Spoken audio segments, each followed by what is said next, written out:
पूरी fitness industry कह रही है ना कि ये चीज़ें नहीं खानी, जी। हम वही खिला के उनको फिट भी कर रहे हैं, वही खिला के हम हेल्दी कर रहे हैं। ये कैसे पॉसिबल? तो विद इन 1 मंथ हमने उन पे काम किया and within 1 month she was able to win I think 3 medals wow! Just because of diet. आजकल के लड़कों को लगता है कि ओपीएम खाना एक सरदारी है। ख़ासकर जो पंजाबी लड़के हैं ना, उनको ये लगता है कि ये ना एक सरदारी है, ये उनकी चेक लिस्ट में होनी चाहिए।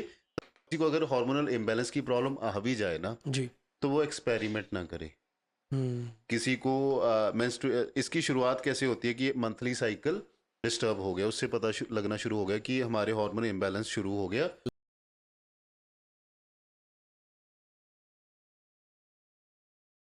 व्हाट्स अप एवरीबॉडी, कैसे हैं आप सब? तो welcome to another podcast of native Indian podcast. So आज हमारे जो गेस्ट हैं ना वो बहुत ज़्यादा खास हैं। मेरे बड़े पाजी हैं, मेरे बड़े भाई हैं एंड मेंटोर हैं। मतलब मैं बहुत सालों से इनको जानता हूँ एंड जो चीज़ें मेरे को इनसे सीखने को मिली है, मैंने सोचा कि क्यों ना आज हमारी ऑडियंस तक इस चीज़ को लेके जाए। सो हमारे साथ हैं हमारे आज अमृत देओल पाजी।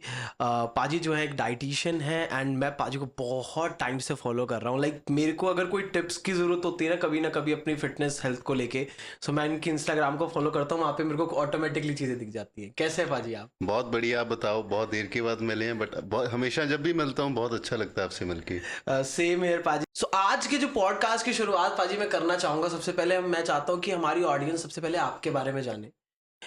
कितने साल हो गए हैं आपको स्पेशली इस इंडस्ट्री के अंदर एंड कहाँ से चीज़ें शुरुआत हुई? प्लीज़ एक बार हमारे को बताइए। मेरी शुरुआत जो हुई थी 2019 में हुई थी। ठीक है, मैंने एज अ फिटनेस कोच काम शुरू किया था। जी। बच्चों की ट्रेनिंग शुरू की थी सबसे पहले। तो बच्चों की ट्रेनिंग चल रही थी और बच्चे डे बाय डे जो उनके नंबर्स हैं वो इंक्रीज़ हो रहे थे। मैं बच्चों का एक ग्रुप की बच्चों को ग्रुप में ट्रेनिंग करवा रहा था। तो उसके बाद 2020 में कोविड आ गया। कोविड में पहले 15 दिन तो मैं डिप्रेस्ड रहा कि ये क्या हो गया कि काम अच्छा चल गया था, सारा सिस्टम सही था, जी। अब आगे क्या होगा किसी को कुछ नहीं पता। घर पे बैठ गए, लॉकडाउन हो गया। तो 15-20 दिन मैं बहुत स्ट्रेस में रहा। तो 2019 में ही मैंने ना अपनी स्टडी शुरू कर दी थी। सबसे पहले मैंने एनआईएस पटियाला से अपना कोर्स किया। जी। फिर उसके बाद मैंने ना अपने आप को 3-4 कोर्सेज और डिग्री में एनरोल कर लिया था। तो 15 जब कोविड शुरू हुआ, 15-20 दिन तो मैं टेंशन में था। तो फिर मैंने थोड़ा-सा सोचा कि मैं आगे इसको कैसे इम्प्रूव कर सकता हूँ, क्या नया कर सकता हूँ। तो जो मैंने कोर्सेज़ शुरू किए थे, तो उनको मैंने फास्टन अप कर दिया कि इनको मैं जल्दी-जल्दी फिनिश करूँ, कि क्योंकि उस टाइम ट्रेनिंग तो हो नहीं रही थी, जी। इनकम का कोई सोर्स भी नहीं था, बंद हो गया था सब कुछ, है ना? बिल्कुल। तो that was a blessing in disguise. ठीक है? हुँ। तो फिर मैंने कोर्स किए और जब तक कोविड ख़त्म होने वाला था, मेरे काफ़ी कोर्सेज़ ख़त्म हो चुके थे, डिग्री का 1 साल पड़ा था। तो वैसे मैंने काम शुरू किया। क्या बात है! सो ऑलमोस्ट अब कितने साल हो गए अगर जाने?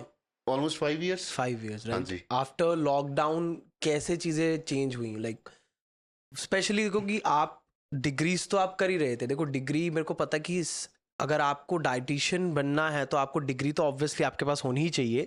साथ ही साथ आपका एक्सपीरियंस, आपकी जो क्लाइंटेज है वो कितनी वर्सेटाइल है, कितनी डिफरेंट है, आपको भी आइडिया नहीं हो सकता है ना? आपको भी बिल्कुल। जब आप ग्राउंड लेवल पे आओगे तब आपको पता लगेगा कि आपके पास किस एज का, किस स्पेसिफिक डिसीज़ या किस स्पेसिफिक चीज़ों को फेस करने वाला आदमी आपके पास आ रहा है। हाँ जी। तो अभी तक लॉकडाउन के बाद अब तक अगर मैं बात करूं तो कितने आपको लगता है डिफरेंट डिफरेंट क्लाइंट्स आपने देखे हैं? क्लाइंट के जो नंबर्स हैं वो तो बहुत ज़्यादा हैं और जब भी हम एक्चुअली ना हम कोई भी हेल्थ इशू है उस पे काम कर रहे हैं, you name it, we are working on it. Could be cancer patient. ठीक ओके। है, कैंसर पेशेंट की रिकवरी कैसे करानी है, या उनको अगर उनकी कीमो चल रही है, या किसी को ब्रेस्ट कैंसर है, ब्रेस्ट कैंसर में हार्मोन्स बड़े तरीके से हैंडल करने पड़ते हैं, तो उनके हम्म। हार्मोन्स कैसे बैलेंस आउट करने हैं। उसके बाद पीसीओडी हो गया, हार्मोनल इम्बैलेंस हो गया। और हमारे पास जो केसेस आते हैं ना, बहुत क्रिटिकल केसेस आते हैं। अभी रिसेंटली हमारे पास हरियाणा से एक केस आया है। Person is almost 58 to 60 years old. तो वो कुछ भी खाते हैं उनको डाइजेस्ट नहीं होता। ओके। ठीक है, वो उन्होंने आयुर्वेदिक दवाई खा ली, जगह जगह इलाज करा लिया। तो हम्म। मेरे पास आए, मेरी बात हुई उनके साथ कि मैं तंग हूँ अमृत जी, किसी ने रेफरेंस दिया था मेरा, हम्म। कि मुझे कैसे ठीक करोगे। तो अब जब हम केस पे काम करते हैं, बिकॉज जो ह्यूमन बॉडी है वो वेरी करती है, कोई भी दो ह्यूमन बॉडी ऐसी नहीं बनी जो एक जैसे बिहेव करे। पॉइंट। तो उनको आईबीएस का इशू था, बट वो कुछ भी खाते थे, उनको साथ के साथ वॉशरूम जाना पड़ता था। हमने पहले बेसिक डाइट दी, कोई रिजल्ट नहीं आया। 10-12 दिन में कुछ फर्क नहीं पड़ा, वी वर वेरी डिसअपॉइंटेड। फिर हमने उनका ना एनालिसिस किया, छोटी पूरी डिटेल में जाके एनालिसिस किया कि प्रॉब्लम कहाँ पे आ रही है। फिर हमने उस हिसाब से उनकी डाइट बनाई।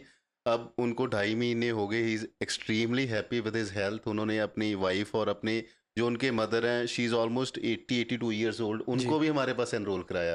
तो हमारे पास एक 5 साल के बच्चे से लेकर 85 ईयर्स तक हर एक तरह का क्लाइंट है। चाहे वो अगर बच्चे की ग्रोथ करानी है, बच्चे की ग्रोथ अच्छी नहीं हो रही, आजकल बच्चे ना प्री डायबिटिक भी हैं, उनकी हेल्थ पे बहुत काम कर रहे हैं। फिर आप स्पोर्ट्स न्यूट्रिशन लगा लो, ठीक है, प्रेगनेंसी केसेस लगा लो अगर। और हमारे पास आजकल वो केसेस, जैसे कंसीव नहीं हो रहा किसी को, वैसे केसेस भी बहुत आ रहे हैं। तो रोज नए से नया केस हमारे पास आ रहा है, और we are always eager to learn and we are always eager to work on it, because हमारे पास जो टीम है, टीम भी बहुत अच्छी और क्वालिफाइड टीम है। सारों जब भी हम किसी की क्रिटिकल केस की डाइट बनाते हैं खासकर, तो सारी टीम डिसीजन लेके कि कहाँ पे प्रॉब्लम है उसको रूल आउट करके, सबका यूज करके नॉलेज, फिर उनकी डाइट बनती है। ये नहीं है कि नॉर्मल क्या चलता है ना, नॉर्मल सारी जगह जो चलता है एक स्टैंडर्ड पैटर्न बना हुआ है जी। कि कोई क्लाइंट आया वो स्टैंडर्ड पैटर्न भेज दिए, बट हम हर एक का लाइफस्टाइल समझ के उनके हिसाब से डाइट बना के देते हैं। सही। सो जैसे अभी हम बात कर रहे थे, आपने बताया कि आपके पास प्री डायबिटिक बच्चे आते हैं या फिर प्रेगनेंसी से रिलेटेड जो। अब गाइस यहाँ पर हमारे को एक चीज़ समझना पड़ेगा कि डॉक्टर नहीं है यहाँ पे कोई भी, ठीक है, ये डाइट की बात है। अब देखो बहुत डीप बात है इसके अंदर, क्योंकि रेगुलरली अगर किसी को कोई ऐसी मेडिसिन से रिलेटेड, मतलब कुछ भी ऐसी प्रॉब्लम होती है, मेडिकल रिलेटेड प्रॉब्लम होती है, वो डॉक्टर्स पे जाते हैं, मेडिसिन लेते हैं, बिल्कुल, they start taking medicine about it.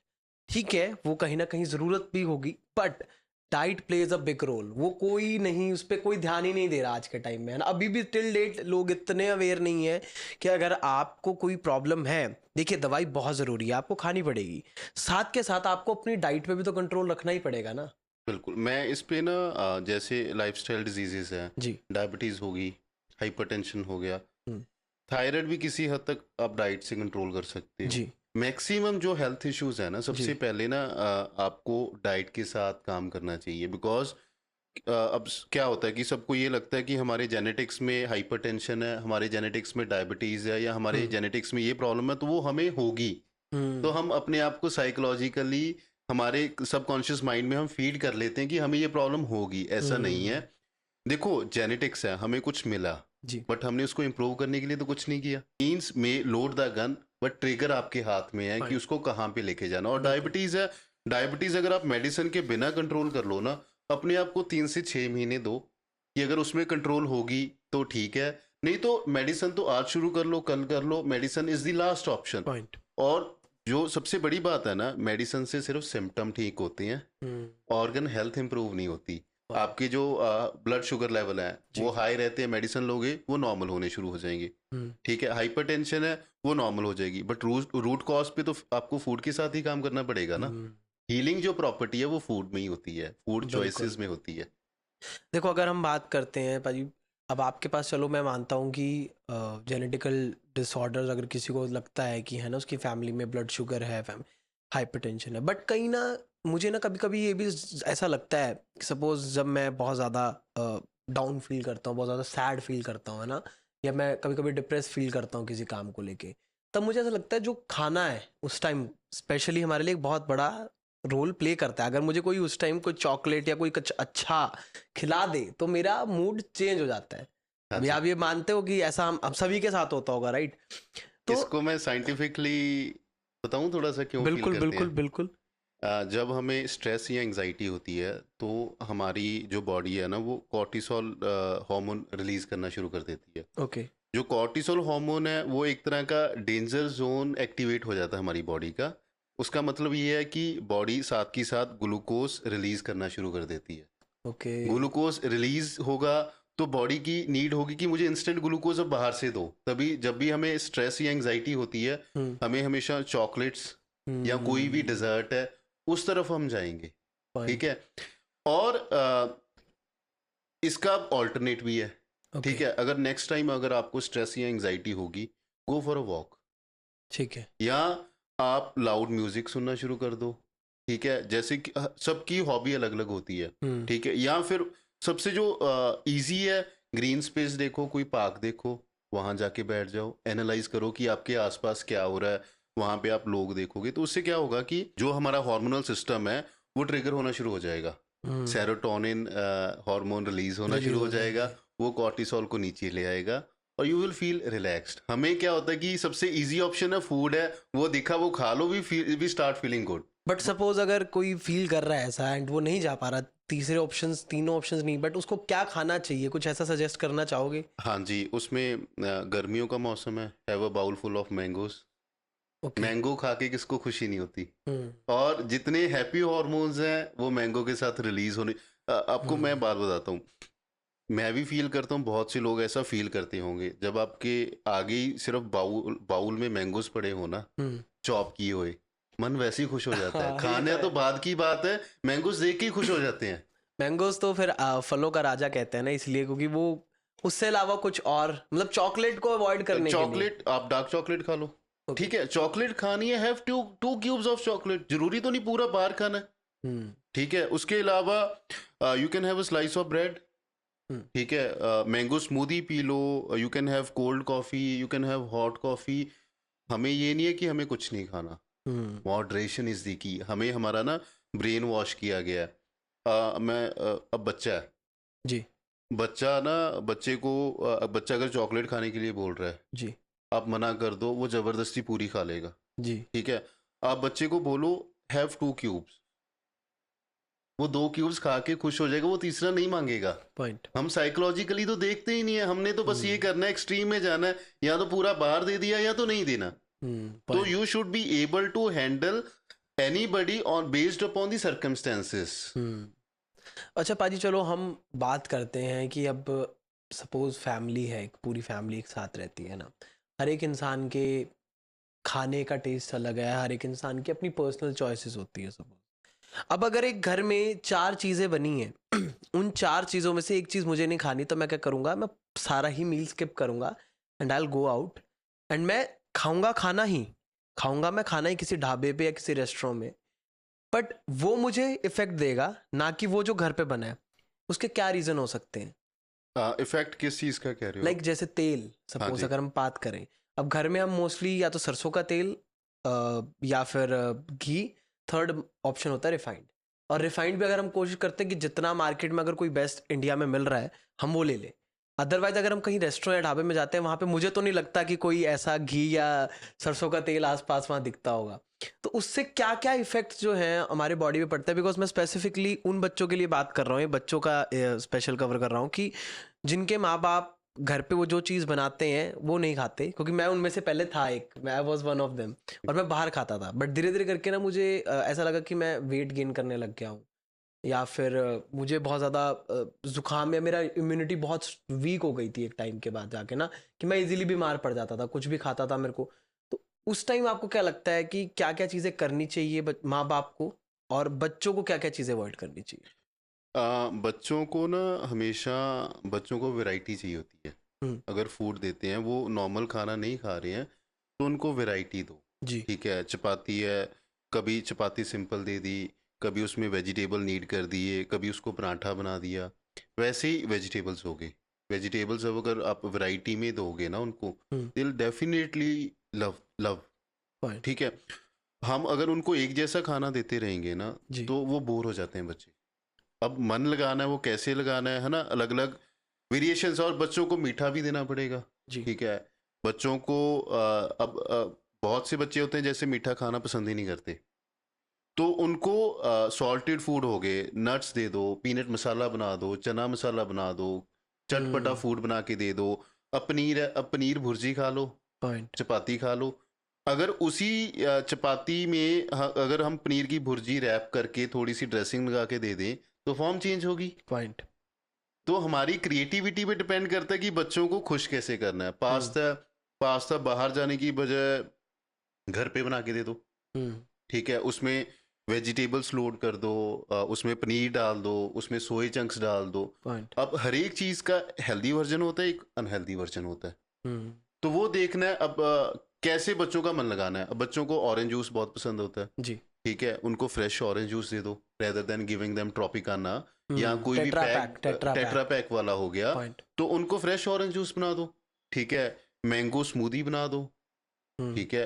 Variety जितनी दोगे, चॉकलेट शेक है उसमें आप कोई भी चॉकलेट लो, उसके 2 क्यूब्स दूध में डालो, जी। थोड़ी सी उसमें शुगर डाल दो, उनको चॉकलेट शेक बन गया, चॉकलेट बना के दे दो। बिल्कुल। सो गाइज ये कुछ मैंने जान के पाजी से चाहता था कि कुछ लोगों को ऑप्शंस मिल जाएं कि क्या क्या करना चाहिए।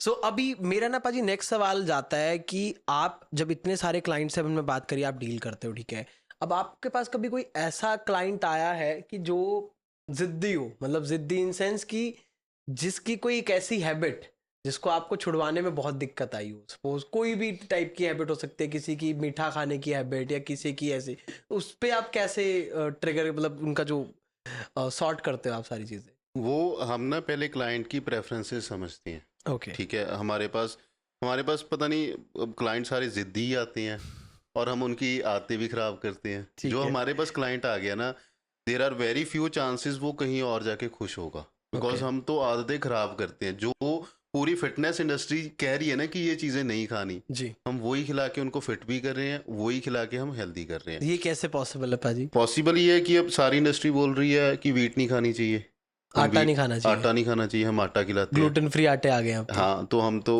ग्लूटन में, मुझे ये नहीं समझ आ रहा कि ग्लूटन में कमी, मतलब ग्लूटन को इतना खराब क्यों दिखाया गया है। हम्म। ठीक है, अगर नॉर्मल जो ह्यूमन बॉडी है वो ग्लूटन को आराम से डाइजेस्ट भी कर सकती है, जी। एब्जॉर्ब भी कर सकती है, जी। तो उसमें कोई प्रॉब्लम ही नहीं है। अब छोटे हो, हम छोटे थे वीट खाते थे, बड़े बड़े हो के वही वीट हमें कैसे दिक्कत कर सकती है। हमारे हम्म। जीन्स की बात करते हैं, हमारे जेनेटिक्स में तो वो वैसे ही।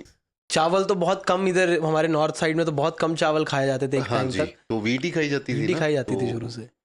अब मुझे नहीं पता ये प्रॉब्लम कहाँ से आ रही है, ये तो कैसे आ मैं रही है। मतलब नॉर्मली अगर हम बात करें तो मोस्टली जो बड़े इन्फ्लुएंसर्स हैं या फिर बड़ी बड़ी एक्टर्स एक्ट्रेसेस हैं, मतलब मैं क्या नाम लूँ, अब आप समझ गए। नाम मैं ही ले लेता हूँ, मैं पता क्या, मैं सीधा चलता हूँ। जी। ठीक है, आज ही मैं ना इंटरव्यू सुन रहा था। पहले मैंने सोनम बाजवा का सुना, यस जी। उसके बाद मैंने सुना नीरू बाजवा का। हम्म। ठीक है, आजकल प्रमोशन चल रही हैं तो वो, बिल्कुल वो। अब किसी मूवी को प्रमोट करने के लिए ना फिटनेस की बात की जाती है, वो क्या खा रहे हैं क्या नहीं खा रहे, उस पे हाईलाइट किया जाता है। जी। तो सोनम बाजवा और नीरू बाजवा का जब मैं इंटरव्यू सुन रहा था, मैंने उसमें देखा कि वो चीट मील में पराठा खाते हैं। ओके। उनका ब्रेन वॉश ऐसे किया गया है कि those are not healthy for us. But मैं तो कह रहा हूँ कि मैं पराठे रोज खिलाता हूँ अपने क्लाइंट्स को, वो फिट भी हो रहे हैं, वो हेल्दी भी हो रहे हैं, वेट लॉस भी हो रहा है, हर एक तरह का उनका जो गोल है वो पॉइंट। अचीव हो रहा है। पॉइंट। तो इतने नोशंस पता नहीं क्यों बनाए गए हैं कि लोगों को ना आज के टाइम खाने से डर लग रहा है, पराठा खाने से डर लग रहा है। हम्म। अब कुछ न्यूट्रिशनिस्ट होंगे, डाइटिशियन होंगे या इन्फ्लुएंसर्स होंगे जो ब्रेन वॉश कंटिन्यूसली कर रहे हैं। पॉइंट। ठीक है, तो मेरे पास सेलिब्रिटीज जब सबसे पहले आते हैं ना, मैं बीटी ऐड करता हूँ, इंटेंशनली करता हूँ, फिर उनको कन्विंस करता हूँ कि मैं आपको ये खिला के फिट भी करूंगा और हेल्दी भी करूंगा। मैं एग्जांपल दे देता हूँ, जॉर्डन संधू पाजी हैं। जी। ठीक है, जब वो मेरे पास पहली बार ही आए तो उन्होंने ये बोला कि मुझे ना जब भी मैं वीट चपाती खाता हूँ मैं गिल्टी फील करना शुरू कर देता हूँ। मैंने उनको सबसे पहले यही बोला कि मैं आपको यही खिलाऊंगा, इसके साथ वेट लॉस भी होगा, आपका मसल गेन भी होगा और you will feel healthy as well. 2 साल हो गए, he is super excited and super fit and खुश भी हैं वो। तो ये चीज़ मतलब हमें शुरू से ध्यान रखनी पड़ेगी, क्योंकि कहीं ना आपको, मुझे भी ऐसे पर्सनली लगता है कि इंडिया की जो मार्केट है, इंडिया की जो फूड मार्केट है, वो कहीं ना कहीं स्टैंडर्ड वाइज गिरती जा रही है daily daily, day to day. आपको वो चीज़ें अब नहीं मिलेंगी।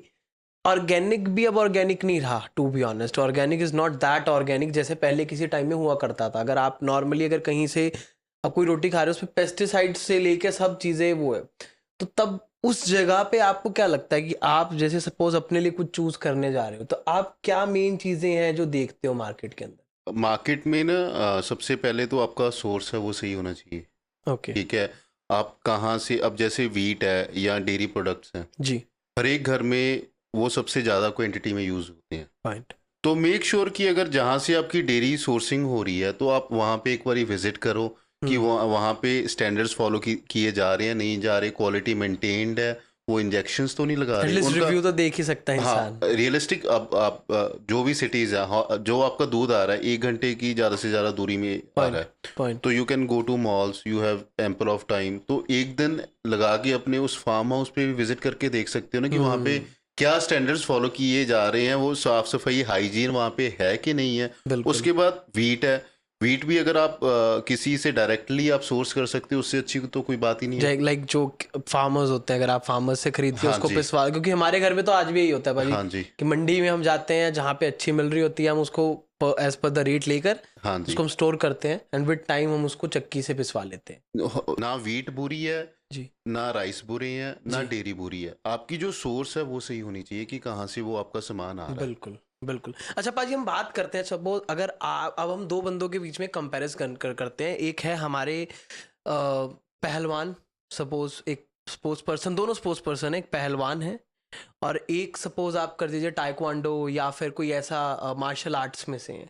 हाँ आप जी, पहलवान और वो बोथ एक सपोज एक ही टर्म स्पोर्ट्स, एक ही स्पोर्ट्स, फाइटिंग स्पोर्ट्स में ही आते हैं, बट हाँ जी, डिफरेंट डिफरेंट है। हाँ जी, अब वहाँ पहलवान का 120 100 प्लस केजी का वेट है, वहाँ पे उसको 60 50 या मैक्स मैक्स 70 कैटेगरी वाइज अपना मेंटेन करके रखना पड़ रहा हाँ है। जी। आपके पास ऐसे कुछ स्पोर्ट्स पर्सन भी आपने कभी उनको ट्रेन किया है, उनको डाइट दी हो आपने? मेरे पास स्पोर्ट्स पर्सन है, ऑलमोस्ट सारी गेम्स में से हैं। वाह, हमारे पास इंटरनेशनल प्लेयर भी हैं, क्या बात। क्रिकेटर्स लगा लो, गोल्फर लगा लो, हॉर्स वाह। राइडर लगा लो, उसके बाद स्केटर लगा लो, you name the game, we are working on every type of so sport. आपने जैसे कभी कोई पहलवान है, सपोज हम पहलवान से शुरू करते हैं, अब आप 120 किलो के पहलवान को अगर आपको उसको एक ऐसी डाइट देनी है जिससे उसकी इन फ्यूचर हार्ट पे या इन फ्यूचर उसको, क्योंकि वो प्रैक्टिस भी उतनी कर रहे हैं और उनको डाइट भी उतनी लेनी पड़ रही है, तो आप कैसे टैकल करते हो इन टाइप के क्लाइंट्स? हम ना नेचर ऑफ स्पोर्ट के साथ उनकी डिफाइन करते हैं डाइट। जैसे ठीक है। जो पहलवान है, ऑब्वियसली उनको डाइट क्वांटिटी में ज़्यादा चाहिए होगी, तो क्वांटिटी में ज़्यादा चाहिए होगी तो नॉर्मली पहलवान क्या करते हैं कि 50 बादाम खा लिए रोज़ के, हम्म। ठीक है, उसके बाद देसी घी खा रहे हैं, मतलब देसी घी 50-50 80-80 ml एक मील में खा रहे हैं। बिल्कुल। तो अगर इतना घी खा रहे हो तो वो हार्ट पे लोड डालेगा। हम्म। हमें जो मील खानी है वो बैलेंस्ड खानी है, और राइट। जो सबसे बड़ी बात है कि एब्जॉर्प्शन का ध्यान रखना है कि जितना न्यूट्रिशन हम ले रहे हैं वो एब्जॉर्ब हो रहा है या नहीं हो रहा। एटलीस्ट आप उतना तो हाँ, हो। हाँ, तो आप ये नहीं है कि अगर आपको ज़्यादा क्वांटिटी में फूड खाना वो कुछ भी खा लो, या 1-1 किलो चिकन खा लो एक दिन का, वो जी। बॉडी उतना एब्जॉर्ब ही नहीं कर सकती, तो आप तंग तो होंगे ही होंगे, स्पोर्ट्स पर्सन तंग होंगे। तो हमने उस हिसाब से मैनेज करना होता है कि वेट कितना है, इनको एब्जॉर्प्शन मैक्सिमम कैसे करानी है ताकि इनकी परफॉर्मेंस बढ़े, इनकी जो रिकवरी है वो बहुत अच्छी हो, हाइड्रेशन अच्छी हो, और उनमें जान डले। जान कैसे पॉइंट डलेगी? अगर फूड एब्जॉर्ब हो रहा है, खा लिया निकल गया, एब्जॉर्ब नहीं हो रहा, doesn't make any difference. Point. तो एब्जॉर्ब, और जो कोई भी स्पोर्ट्स है ना जी। उसमें ना अब सप्लीमेंटेशन एक्सेस में ली जा रही है। एक्सेस सप्लीमेंटेशन से कोई फ़ायदा नहीं होगा, वो नुकसान करती है। जी सप्लीमेंटेशन ये नहीं कि सप्लीमेंट खराब है, जी। आप उनको यूटिलाइज कैसे कर रहे हो। मिनिमम सप्लीमेंटेशन मेरे हिसाब से 10% से ज़्यादा सप्लीमेंटेशन किसी की डाइट में नहीं होनी चाहिए। बेसिक इज़ फूड, जो पॉइंट। जान डालनी है वो भी फूड ने डालनी है, स्टेमिना भी फूड ने बढ़ाना है, एंड्योरेंस भी फूड ने बढ़ानी है। सप्लीमेंटेशन का मतलब है जो चीज़ें आप फूड से नहीं पूरी कर पा रहे उसको उसको ऐड एक्स्ट्रा ऑन। सप्लीमेंट से पूरा करना है। पॉइंट। अच्छा पाजी, बात करते हैं जैसे हम स्पोर्ट्स पर्सन की बात कर रहे थे, आपने बताया कि आप क्रिकेट कुछ क्रिकेटर्स को भी आप डाइट जो है कोच कर रहे हैं, तो उसमें से कुछ नाम बता सकते हैं आप, कुछ बड़े क्रिकेटर्स? क्योंकि मुझे पता है अभी कोलकाता नाइट राइडर्स जो हमारी इस बार आईपीएल जीती है, one of my favourite team, उनमें भी बहुत सारे जो है पाजी के क्लाइंट्स हैं, तो मुझे उनके बारे में ज़रूर जानना है मैं प्लीज़। सबका डिस्क्लोज नहीं कर सकता, but but if you can say 1 और 2 नेम। रमन है, रमन से मेरा बहुत प्यार है। क्या बात। तो वो रमन से मेरा प्यार ये नहीं कि हम पहले से जानते थे, जी। वो डिसिप्लिन्ड है। ओके। जितना डिसिप्लिन रमन में है, या रेसलिंग में जस्सा पट्टी है, जी। ये 2 स्पोर्ट्स पर्सन ऐसी हैं कि जिनमें 100% डिसिप्लिन है। वाह। डिसिप्लिन मैं किसको मानता हूँ पता है क्या है? अगर रमन मेरे पास बैठा है, मैंने उसको बोल दिया ना कि ये खा ले, कोई बात नहीं आज खा ले, मैं बैठा हूँ ना, वो तब भी नहीं खाएगा। वो कहेगा पाजी ये आपने डाइट में नहीं लिखा, मैं नहीं खाऊंगा। वाह। इतना डिसिप्लिन है उस लड़के में। ऐसे ही जस्सा पट्टी में है कि अगर वो उसका सीजन ऑन चल रहा है ना, जी, he is not going to take even a single bite of anything. तो ये बहुत ज़रूरी है। स्पोर्ट्स जो स्पोर्ट्स है ना, उसमें एथलीट का डिसिप्लिन है, वो मैटर करता है कि उसको कितनी आगे लेके जाना है जी, और कितनी उसकी गेम में इम्प्रूवमेंट होगी। स्पोर्ट्स में एवरी बाइट मैटर्स। पॉइंट। ठीक है, विराट कोहली का आप देखते हो कितने इंटरव्यू आते हैं, कितना डिसिप्लिन्ड है। जी, खुशी होती है, कोई मेरा क्लाइंट है नहीं है, अगर कोई भी एथलीट जितना डिसिप्लिन उसमें होगा ना, मुझे जी, सबसे ज़्यादा खुशी होती है कि एटलीस्ट वो इंडिया के लिए कर रहे हैं, पॉइंट। अकेले अपने लिए नहीं कर रहे वो। बिल्कुल, बिल्कुल, ये तो है पाजी।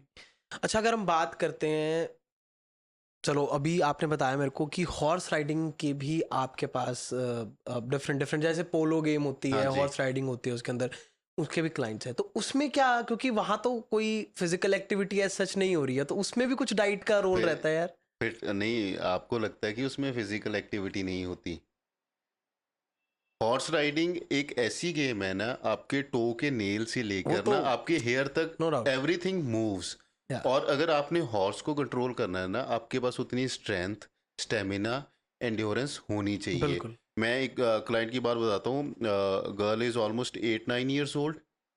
तो उनका ना कंपटीशन था, कंपटीशन से 1 महीना पहले मेरे पास आए। जी। ठीक है, उनका सब कुछ ठीक चल रहा था, उनको प्रॉब्लम क्या आ रही थी कि हर्डल नहीं क्रॉस हो रही थी उनसे, ओके। उनकी स्ट्रेंथ नहीं थी उतनी।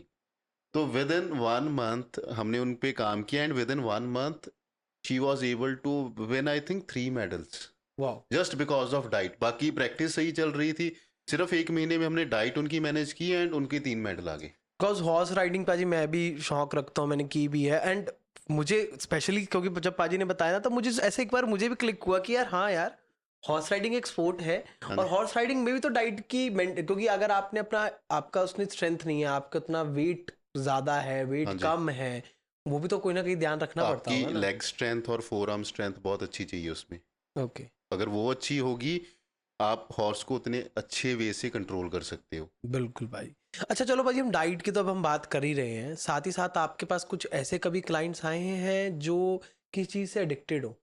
सपोज हम छोटी छोटी कुछ, कभी कभी ड्रग्स, है ना, कभी कभी कुछ आदतें, ड्रग्स में भी सपोज हमारे यहाँ पर आप सपोज इंडिया में कुछ कॉमन सी चीज़ें हैं जो बहुत मेडिकली भी यूज़ की जाती है, लाइक ओपियम, हाँ जी। है ना, लाइक और भी बहुत सारी चीज़ें, कोई ड्रिंकिंग का एडिक्टेड होता है, कोई किसी चीज़ का, तो उनको कैसे आप टैकल करते हैं? एडिक्शन पे डिपेंड करता है कि एडिक्शन कैसी है। आजकल तो लोगों को कोक की एडिक्शन भी है, हम्म। एनर्जी ड्रिंक्स की एडिक्शन है, हम्म। ओपीएम एडिक्शन है, अल्कोहल एडिक्शन है। तो हम उनकी ना आदतें समझते हैं। हम्म। ठीक है।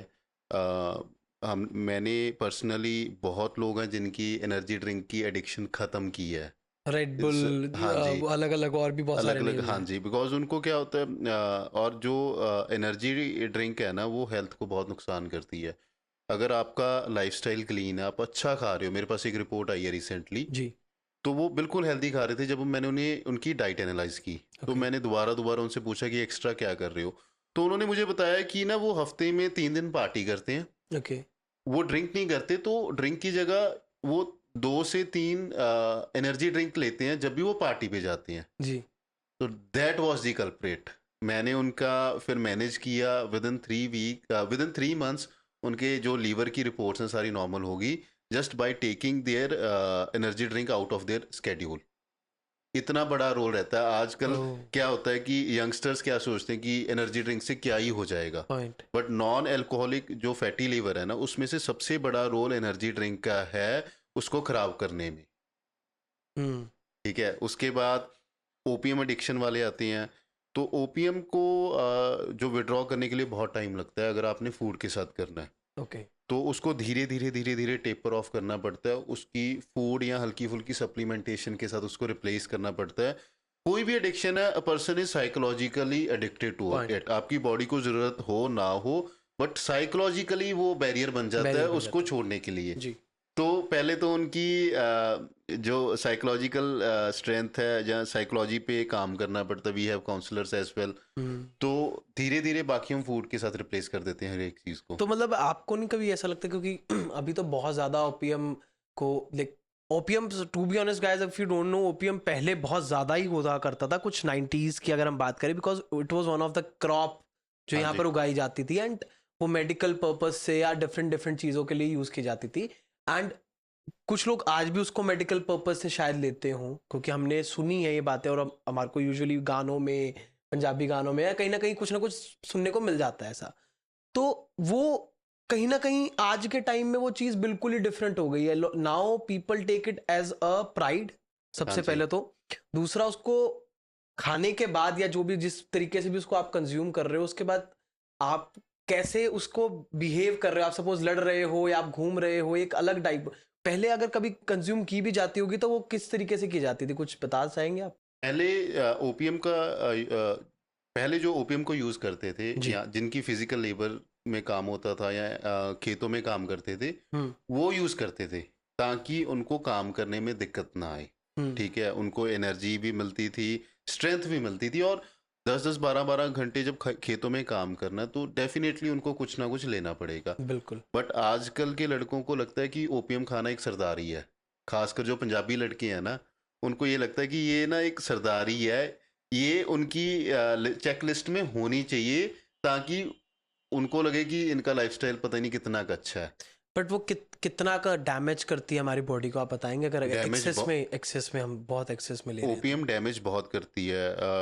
अब जब आप कोई भी चीज़ लेते हो, अगर उसको यूटिलाइज नहीं करे, आजकल क्या करते हैं लड़के, ओपीएम खा ली, कैफ़े में बैठ के उसके ऊपर कॉफ़ी पी लिया, कभी कुछ मीठा खा लिया, जी। उसको चलाने के लिए, उसका इम्पैक्ट इंक्रीज करने के लिए कुछ ना कुछ ऐसा लेते रहते हैं कि जी। सारा दिन वो नशे में रहें। जी। ठीक है। पीयर प्रेशर बहुत है। अगर एक जना ओपीएम खा रहा है, धीरे धीरे उस ग्रुप में सारे ही खाने लग जाएंगे, एक दूसरे को देख के। उनको ये लगता है कि इससे बड़ी तो कोई बात ही नहीं है, या इससे अच्छी कोई बात नहीं है। बट आज का जो टाइम है ना, अगर ओपीएम खेत से निकलती है, जी। ला एंड यूजर के पास पहुंचती पहुंचती वो 10 गुना हो जाती है। उसमें ओके। इतनी मिक्सिंग हो रही है। लड़कों को ना, मैंने वीडियोस भी डाली थी, तो नीचे बहुत कुछ गलत भी बोलते हैं, पर उनको आने वाले टाइम में पता चल जाएगा कि वो अपनी हेल्थ के साथ क्या कर रहे हैं। बिकॉज मैंने जहाँ तक कभी रिसर्च की थी तो उस पर पता लगता है इम्पोर्टेंसी जैसी दिक्कतें ज़्यादा ओपीएम खाने से, हाँ, अलग अलग लेवल की डीसी, मतलब आप एडिक्टेड इतना हो जाओगे कि एक टाइम के बाद आप उसको, उसके बिना यू कांट सर्वाइव। ओपीएम से जो सबसे बड़ी प्रॉब्लम आती है, इरेक्टाइल डिसफंक्शन की आती है। ठीक है। हम्म। उसके साथ जब इरेक्टाइल डिसफंक्शन, जब ओपीएम छोड़ते हैं तो इरेक्टाइल डिसफंक्शन की प्रॉब्लम आएगी, तो वो साइकोलॉजिकली अटैच हो जाएंगे कि अब तो मुझे खानी ही हम्म। पड़ेगी। और और दूसरा, उनके हार्ट पे लोड पड़ता है। हम्म। ठीक है। अब किसी चीज़ को आप ले रहे हो, आपकी ब्लड सर्कुलेशन बढ़ रही है, आपके हार्ट पे लोड पड़ रहा है सीधा। पॉइंट। अच्छा पाजी, अगर हम बात करते हैं टाइल डिसफंक्शन की, आप बात कर रहे थे, तो आज के टाइम में जो मेन की सेक्सुअल हेल्थ है वो वैसे भी बहुत ज़्यादा डैमेज, बिकॉज अभी के लिए तो देखो, मैं ये नहीं कहता कि आज के टाइम में क्या क्लिनिक है, एक्सेसिबिलिटी थोड़ी ज़्यादा है, इजीली इंसान फिर भी बात कर पा रहा है, हर एक चीज़ का सोल्यूशन है। पहले तो शायद वो भी नहीं हुआ करता था। हाँ जी। बट आज के टाइम में हम सभी एक चीज देखते हैं कि कुछ मेडिसिन ऐसी आ गई है मार्केट के अंदर, जो जो लोगों ने जिसका सहारा बन गए हैं। मतलब लोग अब सिर्फ मेडिसिन पे ही डिपेंडेंट है। उनकी चाहे डाइट कैसी भी हो, whatever they are like, वो पूरे दिन बाहर का खाना या रात को ड्रिंक करना, इवन स्मोकिंग उनकी लाइफस्टाइल में, बट एट द लास्ट उनको मेडिसिन का सहारा लेना पड़ रहा है। तो वो कैसे हम डाइट के थ्रू रिप्लेस कर सकते हैं, कुछ बताएंगे? डाइट का पहले तो लाइफस्टाइल ठीक करना पड़ेगा। ओके। ठीक है। अब सीडेंट्री लाइफस्टाइल है। ठीक है, खाना 2 बारी या 1 बारी रोज बाहर का खा रहे हो, जी। तो हमारी इंटरनल ऑर्गन हेल्थ वैसे ही वीक हो रही है। हम्म। इंटरनल ऑर्गन हेल्थ वीक है तो ऑब्वियसली इरेक्टाइल डिसफंक्शन की प्रॉब्लम आएगी, टेस्टोस्टेरोन लेवल कम होंगे, हम्म। बॉडी वीक होगी। बिल्कुल। सबसे पहले तो बाहर का खाना बंद करो। अब दिन में यंगस्टर्स 3-3 4-4 बारी कॉफ़ी पी रहे हैं, just to stay alert, to stay high on energy. तो हम्म। उन अब एनर्जी के लिए तो फूड बना है ना, बिल्कुल। तो उसको कॉफ़ी के साथ रिप्लेस कर रहे हो। और खाना भी ऐसे खा रहे हैं, पिज्ज़ा पास्ता फास्ट फूड, तो शरीर में जान कैसे आएगी? पॉइंट। इसीलिए हमारे पास केसेस आ रहे हैं, जो 25-25 साल के लड़के हैं, 30 साल के लड़के हैं, उनको इरेक्टाइल डिसफंक्शन की प्रॉब्लम आ रही है। तो we are working on many cases. और जब हम सिर्फ बिना सप्लीमेंट के, अगर हम सिर्फ फूड चॉइसेस ही उनकी चेंज करते हैं ना, बिल्कुल। तो ही उनकी प्रॉब्लम सॉर्ट आउट हो जाती है। बिल्कुल। नेक्स्ट स्टेप पे जाना ही नहीं पड़ता। और लड़के पता क्या कर रहे हैं आजकल? इरेक्टाइल डिसफंक्शन की प्रॉब्लम आ गई, टेस्टोस्टेरोन लेवल चेक करा लिए, वो कम थे, जी। जाके मार्केट गए, टेस्टोस्टेरोन बूस्टर का डब्बा उठाया, वो खाना शुरू कर दिया। यहाँ आजकल आपने देखा होगा शिलाजीत बहुत प्रमोट हो रही है। उनको बिल्कुल ये लगता है कि शिलाजीत खा लो, वो पता ही नहीं कौन सा पहाड़ तोड़ देंगे। Point. But basic is food. जब तक फूड हैबिट्स ठीक नहीं होंगी ना, nothing is going to work. Supplement खा लो, you will get temporary results. What about the longevity? Point बच्चे लॉन्ग टर्म में तो बच्चे नहीं हो रहे, ठीक है, स्पर्म क्वालिटी गिर रही है। तो मुझे नहीं पता कि आने वाले टाइम में क्या होगा, बट जो भी होगा वो अच्छा नहीं होगा। पहले लोग पाजी खाया करते थे, मतलब मैं हम जैसे हम बात करते हैं आज के टाइम में, अगर हम किसी को किसी एक यंग मेरे जितने एज को, मतलब 1-2 चम्मच घी नहीं खा सकते हम, आप समझ रहे हैं ना, रॉ घी 2 चम्मच हम ऐसे नहीं खा सकते। और एक टाइम हुआ करता था जब हम जैसे मिल्खा सिंह जी की मूवी में देखते हैं, वो पूरा पूरा पतीला घी का पी जाते थे। हाँ जी। उस टाइम घी की क्वालिटी भी कुछ शायद डिफरेंट होती होगी, और इंसान का शरीर तो वैसे ही डिफरेंट होता होगा। अब देखो, फूड वैसे ही क्वालिटी वाला नहीं आ रहा, ऊपर जी से खा भी बाहर का रहे हो। जी पॉइंट। तो कितनी हमारी ऑर्गन हेल्थ है या हमारी इंटरनल हेल्थ है वो खराब हो। लड़के हैं, बहुत अच्छे अच्छे कपड़े पहन के निकलते हैं, ठीक है, शेड्स लगा लेंगे, उनको लगेगा एक्सटर्नल हेल्थ या देखने में अच्छे लग रहे हैं, जी पर इंटरनली ख़त्म है। यंगस्टर्स हैं, मेरे हिसाब से 40-50% जो यंगस्टर्स हैं ना, उनकी जी आप आज टेस्ट करा के देख लो, लीवर फंक्शन टेस्ट करा लो, दूसरा जी लिपिड प्रोफाइल टेस्ट करा लो, ओके 50% यंगस्टर्स के रिपोर्ट्स खराब आएंगी। आपको ना एक सरप्राइजिंग फैक्ट बताता हूँ मैं। जी एक 60 इयर्स या 50 इयर्स के एज ग्रुप की रिपोर्ट्स निकाल लो, जी एक रिपोर्ट निकालो 20-30 इयर्स की। जो 50-60 वाली है ना, उनकी रिपोर्ट्स ज़्यादा अच्छी होंगी रेदर देन यंगस्टर्स के। इतनी बुरी हालत हुई है यंगस्टर्स की आज के टाइम पे।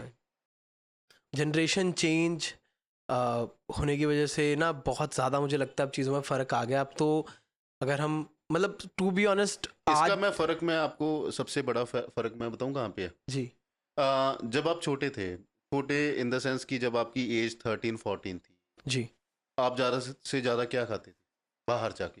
कितना खाते थे? थोड़ा थोड़ा बहुत मैं अपनी बात बताता हूँ। जब मैं स्कूल में था ना, यहाँ पे मैकडॉनल्ड्स खुला था बने माजरा में, फन रिपब्लिक के अंदर। जी तो वो 15 दिन में एक बार ही होता था कि हम स्पेशल वहाँ जाते थे, फैमिली के बर्गर खा साथ के घर वापस आते थे, पॉइंट या वी नीड टू ट्रैवल, ठीक पॉइंट है। और अगर हम घर वालों से ना 20 रुपए मांगते थे, तो 10 दिन के बाद शायद 10 रुपए मिलते थे। या कैंटीन में जाते थे, सबसे बढ़िया हमारे लिए पैटी होती थी, जो महीने में ज़्यादा से ज़्यादा 2 या 3 बार ही खाते थे। आजकल देख लो, बच्चे 10 रुपए मांगते हैं, उनको 500 का नोट मिलता है, पॉइंट ठीक है। और छोटी चीज मांगते हैं खाने के लिए, कुछ भी कैंडी मांगेंगे तो उनको कैंडी का पैकेट मिल जाएगा। पॉइंट पेरेंट्स अपने बच्चों की हेल्थ खराब कर रहे हैं, पेरेंट्स ही बच्चों की आदतें खराब कर रहे हैं। इसमें बच्चों का कसूर नहीं है, पेरेंट्स का कसूर है। तो उनकी रिपोर्ट्स तो खुद ही खराब होनी है। बिल्कुल पॉइंट। अच्छा अगर हम बात करें, हमने अभी मेंस लाइफ की बात करी, बच्चों की बात करी, अगर हम लड़कियों की बात करें, देखो लड़कियों के लिए बहुत सारी चीज़ें ना डिफरेंट हो जाती हैं। अगर वो बात करें हम स्पेशली हाउस वाइफ्स की बात करें, या फिर जो हमारी जैसे भाभी हैं हमारी फैमिली में, और उनको धीरे धीरे करके, जैसे मेंस की प्रॉब्लम्स अलग हैं, फीमेल्स की प्रॉब्लम अलग है, एज के साथ साथ सपोज उनको बहुत सारी चीज़ें देखने को मिलती हैं, है ना, स्ट्रेस भी है, उसकी वजह से आपको पता है कितनी सारी प्रॉब्लम्स आ जाती है। उसमें कितना एक डाइट इम्पोर्टेंट रोल करती है, मैं चाहता हूँ आप बताएं। डाइट ना, चाहे 5 साल का बच्चा है, हम्म, चाहे 80 ईयर्स एज है, जी डाइट हर एक की लाइफ में अलग अलग रोल प्ले करती है। जी बच्चों के केस में ग्रोथ में हेल्प करती है, पॉइंट चाहे वो फिजिकल ग्रोथ होगी चाहे मेंटल ग्रोथ होगी, जी ठीक है। अब लगा लो एल्डर जो बियॉन्ड 50 है, हम्म उसमें सबसे ज़्यादा ना डाइजेशन बहुत स्लो हो जाती है, ठीक है। डाइजेशन स्लो होगी तो वहाँ पे जो डाइट का रोल प्ले करता है, एक तो ऑर्गन हेल्थ वीक हो जाती है, उसको कैसे इंप्रूव करना है। कॉन्स्टिपेशन की प्रॉब्लम सबसे ज़्यादा आती है, उसको कैसे मैनेज करना है। तो वहाँ पे हेल्थ फैक्टर आ जाते हैं कि आपने हेल्थ को कैसे इंप्रूव करना है और कैसे मेंटेन करके रखना है। जी उसके बाद बात आती है घर की फीमेल्स की। जी वो बच्चों का ख्याल भी रखेगी, जी हस्बैंड का भी रखेगी और हस्बैंड के पेरेंट्स का भी रखेगी, जी बट वो खुद की केयर नहीं करती, हम्म ठीक है। उन्होंने बच्चों ने खाना छोड़ा, वो खा लिया, ब्रेकफास्ट किया नहीं किया, कभी ब्रेकफास्ट वो 8 बजे कर रहे हैं, कभी वो पॉइंट ब्रेकफास्ट 11 बजे कर रहे हैं। जी तो उनकी कोई मील की टाइमिंग नहीं है। सबसे पहले ना उनको ऐसे होना चाहिए कि पहले वो अपने खाने का ध्यान रखें, फिर बाकियों का रखें, बिकॉज अगर उनकी हेल्थ अच्छी है तो सबकी हेल्थ अच्छी होगी। पॉइंट अगर उनकी हेल्थ खराब है, जिस दिन घर की जो फीमेल है वो बीमार हो जाए ना, बाहर से सब खाना बाहर से आता खाना है। खाते हैं, ठीक है। जी तो फीमेल हेल्थ तो वैसी बहुत, और उसके बाद अगर बच्चे छोटे हैं, बच्चों को अगर हैंडल करना है, she needs abundant of energy. ठीक है, आजकल हमारे पास इंक्वायरीज आती हैं कि उनके पास फीमेल्स के पास इतने एनर्जी लेवल नहीं होते कि वो बच्चों को हैंडल कर सके या घर के काम कर सके। जी। तो हम उनको पहले उनकी आदतें ठीक करते हैं, फिर उनके बच्चों की करते हैं। उसके बाद फिजिकल एक्टिविटी नहीं है। फीमेल्स को लगता है कि घर में कुकिंग कर ली, हल्का फुल्का काम कर लिया, हमारा काम हो गया। बट दे शुड बट उनको एटलीस्ट 45 मिनट्स का वर्कआउट करना चाहिए।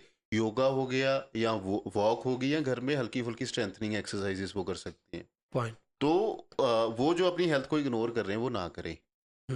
जैसे हम पीसीओडी देखते हैं, बहुत ज़्यादा कॉमन आज के टाइम में, हाँ जी। फीमेल को हम देखते हैं बहुत ज़्यादा केसेस आपको डेली आते हाँ होंगे जी। डाइट्स के लिए, सबसे बेसिक है ना। तो पीसीओडी कैसे आपको लगता है कि डाइट कितना बड़ा रोल मैटर करता है, और क्या क्या चीज़ें आपका, अगर हमारे को 2 से 3 पॉइंट्स आप बताएं एक बेसिक, कि अगर किसी को पीसीओडी के सिम्टम्स हैं या उसको लगता है उसको पीसीओडी है, तो उसको सबसे पहली 3 चीज़ों पे क्या ध्यान देना चाहिए? सबसे पहले ना, जो हार्मोनल इम्बैलेंस शुरू हो रहा है ना, वो प्यूबर्टी से पहले ही शुरू हो रहा है। किसी को अगर हार्मोनल इम्बैलेंस की प्रॉब्लम आ भी जाए ना, जी। तो वो एक्सपेरिमेंट ना करे। किसी को इसकी शुरुआत कैसे होती है कि मंथली साइकिल डिस्टर्ब हो गया, उससे पता लगना शुरू हो गया कि हमारे हार्मोन इम्बैलेंस शुरू हो गया। जी। तो वो क्या करेंगे, इंटरनेट पे जाएंगे, पॉइंट। 2-4 रेमेडीज देखेंगे, वो इम्प्लीमेंट करना शुरू कर देंगे। हो जी। सकता है उसका फायदा हो, पर सबको उसका फायदा नहीं होता, नहीं होता। नुकसान ज़्यादा होता है। फिर उसके बाद कार्ब्स खाने बंद कर दिए, बिकॉज इंटरनेट पे बड़ा बड़ा लिखा हुआ है कि इंसुलिन कार्ब्स। रेजिस्टेंस हो जाती है, तो कार्ब्स बंद कर दो। जी। वो उनकी हेल्थ के लिए और डेट्रीमेंटल हो जाता है। जी। उसके बाद कोई सप्लीमेंट ऐड कर लिया या डिनर छोड़ दिया। सबसे ज़्यादा जो, जितना मैं एनालिसिस करता हूँ ना, सबसे ज़्यादा जो एक्सपेरिमेंट करती हैं वो गर्ल्स करती हैं जिनको हार्मोन इम्बैलेंस है। रेदर देन एक्सपेरिमेंट्स, किसी अच्छे डाइटिशियन को या कंसल्ट अच्छे कर। डॉक्टर को कंसल्ट कर ले, पॉइंट। ताकि जितनी जल्दी उस पर काम करना शुरू करोगे, उतनी जल्दी आप उसको हील और रिवर्स कर सकते हो, नहीं तो कॉम्प्लिकेशंस बढ़ती रहती हैं। बढ़ती रहती है। पॉइंट।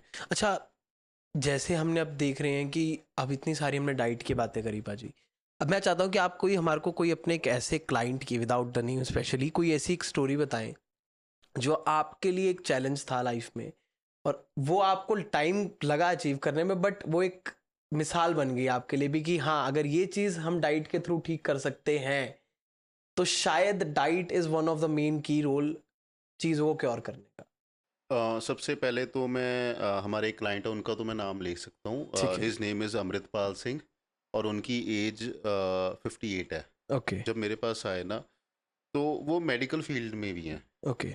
ये सबसे पहले ना, जो कोई मेडिकल फील्ड से आता है उसको पहले ही बहुत नॉलेज होती है, तो वो सबसे बड़ा चैलेंज होता है कि उसको जो सीखा हुआ है पहले उसको भूलना पड़ेगा।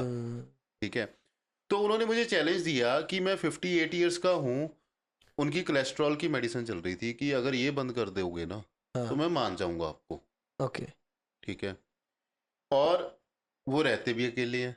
हम्म। ठीक है, कुकिंग भी खुद करते हैं, और कई बार बाहर से भी खाना उनको मंगवाना पड़ता है। जी। तो सबसे बड़ा चैलेंज तो मुझे ये आया कि उनकी जो ईटिंग हैबिट्स हैं उसको चेंज करना, बिकॉज ऑलमोस्ट एवरी डे वो बाहर से मंगवा रहे थे। जी। उनको लगता था कि वो हेल्दी है, और मुझे क्वेश्चन भी करते थे कि ये तो मैं हेल्दी कर रहा हूँ, तो उनको पहले मनाना पड़ता था कि वो फूड हेल्दी नहीं है। उसके बाद उनको मील्स हमने ऐसी दी कि एज अ सिंगल पर्सन वो कैसे कुकिंग कर सकते हैं, कैसे वो खाना बना सकते हैं। जी। तो उनका ना एडवेंचर स्पोर्ट्स में बहुत इंटरेस्ट था। उन्होंने मुझे ओके। बोला कि मैं ना पूरी दुनिया घूमना चाहता हूँ और एडवेंचर स्पोर्ट्स भी करनी है, जी। आपने मेरा फिटनेस लेवल भी इम्प्रूव करना है। तो वो सबसे बड़ा टास्क था। तो मैंने ओके। जब उनकी डाइट बनाई, स्मूदी है, कोई भी कहीं भी बना सकता है। हम्म। ठीक है, आजकल बहुत लोग बोल रहे हैं कि मैंगो स्मूदी अच्छी नहीं है। ओके। मैंने मैंगो स्मूदी और बनाना स्मूदी ऐड की। It just take 5 minutes to make. Fine. ठीक है, उसके बाद जो लंच मील थी, लंच में उनके जैसे दाल राइस बनाने बहुत इजी हैं, या वेज पुलाव बना सकते हो, वो भी इजी हैं, उसके साथ कर्ड ऐड कर दिया। ठीक है, डिनर में सैंडविचेस हो गए, किनोआ सैलेड हो गया, या पनीर भुर्जी बहुत इजी होती है, पनीर भुर्जी के साथ चपाती होगी। जी। तो ऐसे जो मैंने फूड ऐड किए जिनको एफर्ट बहुत कम लगते हैं बनाने में। और मैंने उनको व्हीट चपाती भी खिलाई है, मैंगो ओके। स्मूदी पिलाई है, बनाना स्मूदी पिलाई है, और विद इन 6 मंथ्स उनकी कोलेस्ट्रॉल की टेबलेट बंद होगी। वाओ। ठीक है, रही फिटनेस लेवल की बात, उन्होंने उसके बाद स्कूबा डाइविंग की। अरे वाह। ठीक है, फिर उन्होंने वो दुबई गई स्पेशल, वहाँ पे स्काई डाइविंग की एट द एज वाह, ऑफ 58। इतना फिटनेस लेवल इम्प्रूव हो गया। क्या बात। ठीक है, और उसके बाद उन्होंने उन्होंने बोला कि अब मैंने प्रोफेशनल रनिंग शुरू करनी है। ओके। फिर मेरे पास चैलेंज खड़ा हो गया, क्योंकि जिसने कभी रनिंग ही ना की हो वो कहे प्रोफेशनल रनिंग करनी है। फिर पॉइंट। मैंने उनकी डाइट वैसे मैनेज की, उनका लाइफस्टाइल मैनेज किया, फिर उन्होंने रनिंग भी शुरू की और पिलेटस भी ज्वाइन किया। ठीक है, वाओ, एट द और एज ऑफ 58। 58, और 2 साल से वो हमारे क्लाइंट हैं।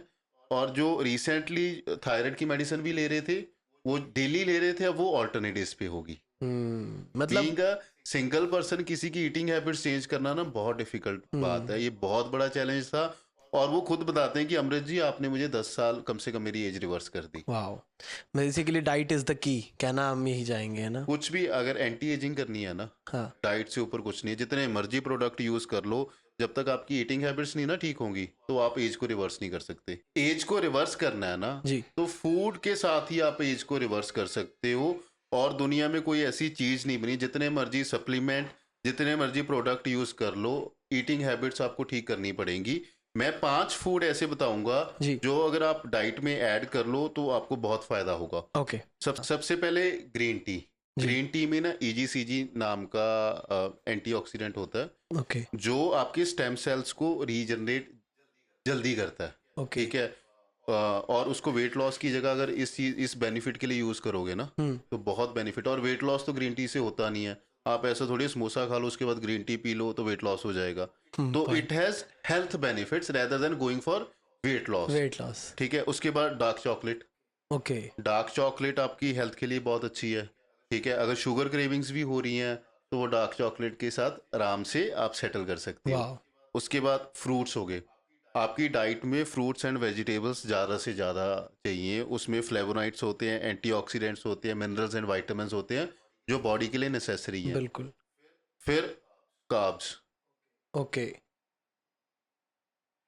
हैरानी हुई सुन के। हाँ, वही कि लोग तो कार्ब्स बिल्कुल अवॉइड कभी करते हैं। कभी आपने देखा है कोई यंगस्टर हो वो कार्ब्स नहीं खा रहा होगा, उसका फेस देखा कभी? डल होगा बिल्कुल। फेस डल होगा, उसके रिंकल्स पड़े होंगे, और वो हमेशा आपको थका थका लगेगा। हाँ, ठीक है, low energy. Carbs our life. ठीक है, जो आपको ब्रेन को एनर्जी मिलती है वो कार्बोहाइड्रेट से ही मिलती है, ओके। जिसको इग्नोर करते रहते हो। बहुत से लोग तो डिनर छोड़ देते हैं, बहुत से लोग नो कार्ब डाइट करते हैं, वो कभी उनके ना फेस में ग्लो बहुत कम होगा। ठीक है, obviously proteins also play a role, but carbs भी जरूरी हैं। ये Point. कार्ब्स मैंने इसलिए मना किया है क्योंकि आजकल लोग ना कार्ब से दूर जाते रहते हैं। अगर जितना दूर जाओगे ना, बॉडी को एनर्जी चाहिए, वो तो कहाँ या से तो वो आएगी? प्रोटीन से लेगा या फैट से फैट लेगा, से लेगा।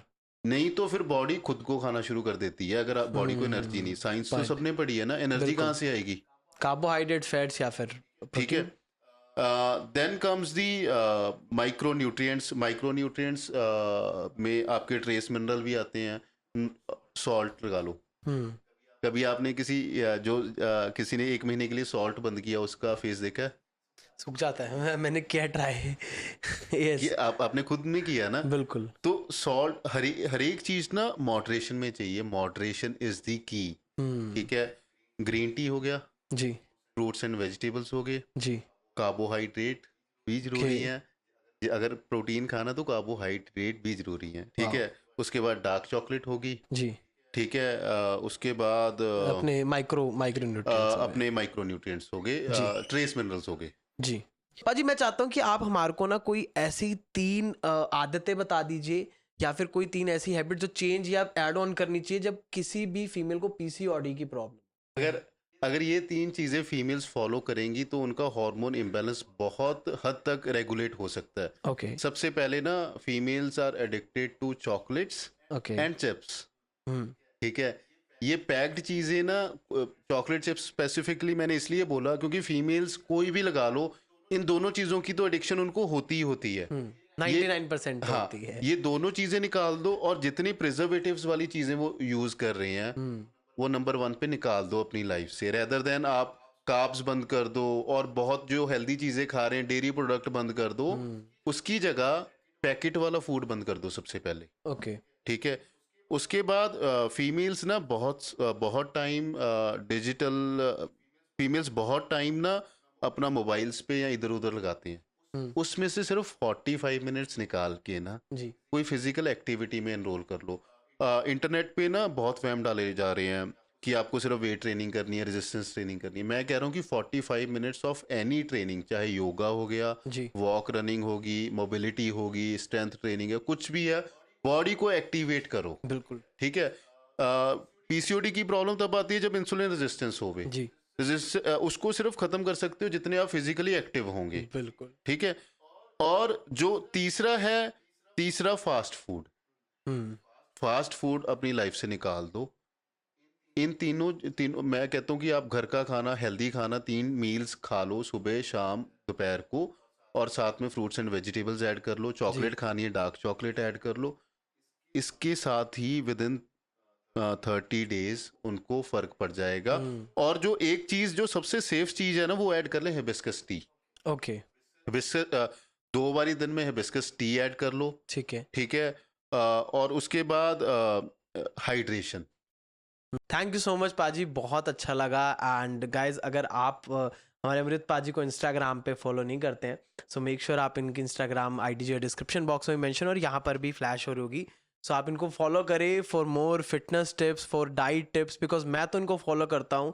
एंड कहीं भी मुझे ऐसा लगता है ना लाइफ में कि स्पेसिफिकली डाइट को लेके, अपनी हेल्थ को लेके अगर कभी सलाह लेने तो ये तो ही इज़ द वन।